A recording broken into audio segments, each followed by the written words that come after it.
sort of main town of Mindanao, which is this big island, and it's a real sort of industrial, busy town.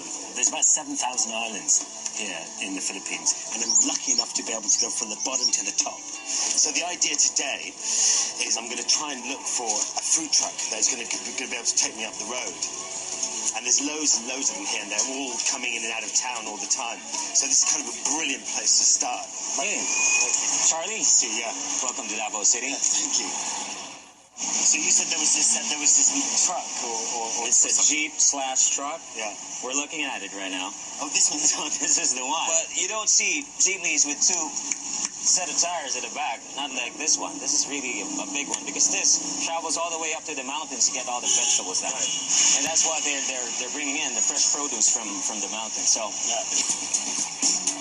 It's going to smell nice. You know, I think this is to counteract some of the cargo that he takes, the fish and stuff like that. Jeepney trucks is something which was sort of a leftover from the Second World War American Jeep. And they developed that, and they made these long versions of them which carries people around. It's open buses, really. He very kindly let me have a go. Poor guy looked absolutely terrified. We headed inland to Mindanao, where we were hoping to find some catfish for lunch. And apparently that area, very famous for them. So this is your place? Yeah, it's a simple place, serves as my outlet on my farming.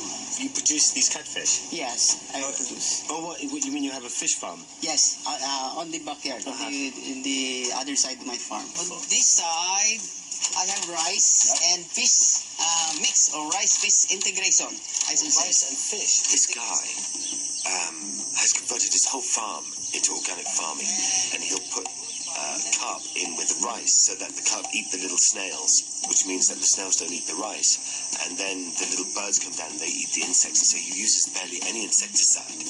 At this side, I learned almost double from a simple farmer. Wow. In comparison. It's just incredible. What a genius. While he showed us his farm, we went to the back of his property where he has his fish pond. This is a simple hatchery facility. I can produce my own fry and fingerlings by my own fish pan without buying outside. Wow. That's it. Totally self-dependent. That's just incredible. Impressed with your setup and what you're doing. I feel that all of us have the responsibility to do the same for the next generation and to make it a better world for me. Okay. Appreciate it. Thanks for everything. Okay. And bye-bye, little organic farmer. Yeah.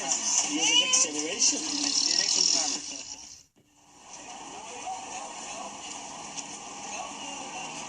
So we're going to a place called Camiguin today, and we're going to go and hang out with this fisherman.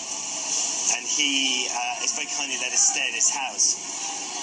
And but we're going to buy some tickets for the ferry. This is where we're going. Wednesdays, Fridays, and Sundays. Is it Wednesday today? Must be, otherwise I wouldn't be here. I can have 5 tickets to Camiguin. Gate 1, sir? Gate 1? Yes, sir. That'd be nice to do a bit of fishing. I hope it's nice, calm weather today. So, because I'm not the greatest at seafaring people. Oh, they've gotten vomiting before they've even got on the boat. What kind of ship are we getting on?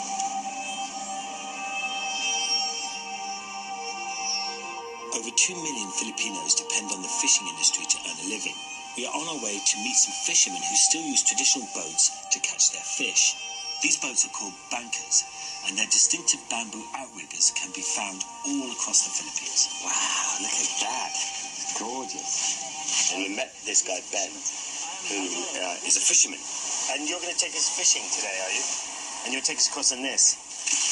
Do I have to wear this? What are we catching again? The small fish? Anchovies. I love anchovy. How long would you have to wait? 30 minutes. 30 minutes. Then we leave this. Right. It is difficult to catch the more fish. Yeah. Because there are too many people fishing, or Because of the fishing, many people. many people fishing. Only fishing.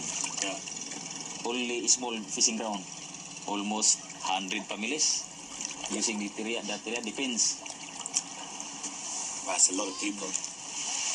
All day, they're out 4 or 5 in the morning, they're back at 4, 5 or 6 in the evening. By the time they're finished at 7 or 8 at night, they get some food, have some sleep, and they're just starting the whole thing over again. And you have a wife and children? Yeah, I have wife, then 2 kids. 2 kids. Do you think he'll become a fisherman? No, I want to come to school, then... And to go to university? Do you think most people on the island are struggling? No jobs. So the other fisher folks migrated to other places. Yeah, to looking for jobs. But